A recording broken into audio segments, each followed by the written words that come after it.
Hey W8TRAIN family, today we're going to be covering how to use a food scale. Might seem really basic and obvious, but if you stick around you might learn a couple things. 3, 2, 1, 0.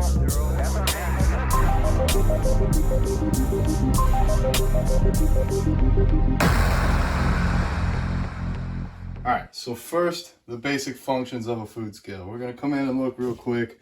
This should be for most food scales. Basically, you turn it on by hitting the button that has power along with tare. And what tare means, if you add something to the scale, like this spoon, you can see the weight and then you can tare it and it will go back to 0 grams. So that's helpful if you're making like a multi-ingredient recipe. You don't have to take the thing that's on there off. You can just keep adding. Next, we also have the units. So most food scales are going to have grams, pounds, ounces, and milliliters. Interesting, milliliters and grams should weigh the same as water. 1 milliliter of water should weigh 1 gram. So really, I just keep mine in grams. So first thing that we could see that we're going to do, let's say we're going to weigh out some oatmeal. You have two options. You can put your container on, find out how much your container weighs if you want, and then tare it out. Or if your food scale is already off, you can just place the container on it and turn it on with the container on there, and it'll start at 0. So let's say we want like 30 grams of oats. Boom, you just pour it on until you get to wherever you're aiming for. If you're lucky, like this, you'll hit right on the bat. So that's how to basically add food to the food scale. That's going to be the most common way that we do things. But we can go around and work backwards. So let's say I have a meal that I'm going to make 5 of. I'm making 5 meals, and I want each meal to have 10 grams of cashews. Pretty easy math, so that's 50 grams of cashews total. So what we could do, instead of weighing it out into each container, because that would just take a little bit of time, placing each one on there, turning it on and off. For this, you would just weigh out, aim for 50, because that's what we're trying to do. Boom. And then we can just subtract from that. So we're at 50. We know we need 10 in each. So what I do when I'm meal prepping multiple meals, I'll start with 50, pull out. Whoop, we lost one. All right, we'll pull out 10. Boom, 10 in this container. And then we just keep doing that until we have however many left over that we need left over. So that's kind of the second tip. What this works really, really well for, cashews, not messy, pretty easy to clean up, not a big deal.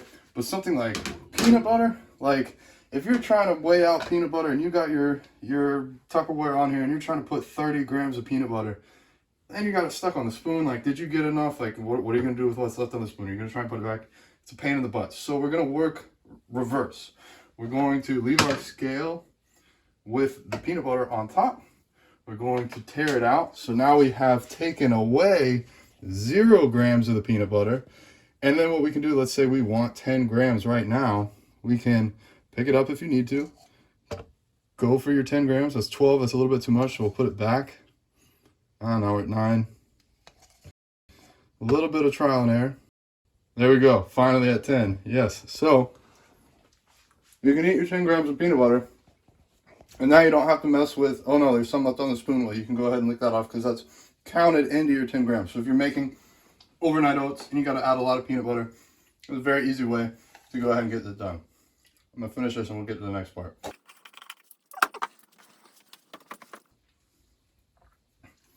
All right, next big trick is, let's say you're making rice, like I literally just did. I got my rice in the rice cooker. And I want my 5 meals that I'm using this for to be equal. Well, we could weigh it out into the containers, and that's going to be a lot of work, both mentally and physically. So what I like to do, tear out my food scale. I'm going to weigh this finished rice along with the container. Now we have the weight of both, but what we really care about is the weight of the rice. So beforehand, I measured just the pot, and I know the pot weighs 440 grams. So I'm going to take this 2082 for the whole thing and subtract the pot. So I know the pot weighs 440.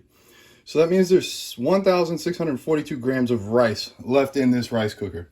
And what I'm going to do is I'm going to take that amount of rice and divide it by 5. That means I need 328 grams per container measured out. So again, just tear it out. And we're at 0.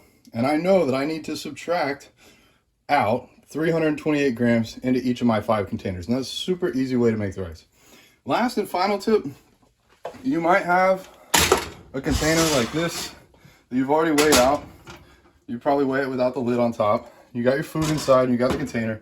And then you realize it's going to be hard to get this on the food scale and still see your food, see the number on the food scale with everything on there. So what I like to do, get another container, go ahead, tear everything out. So it's saying it's 0.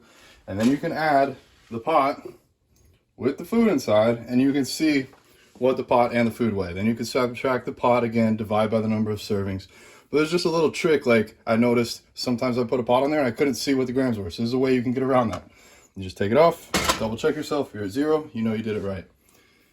So hopefully this helped you learn a few things about your food scale that you maybe didn't already know. For me, these are the tricks that I use to make weighing my foods a lot easier.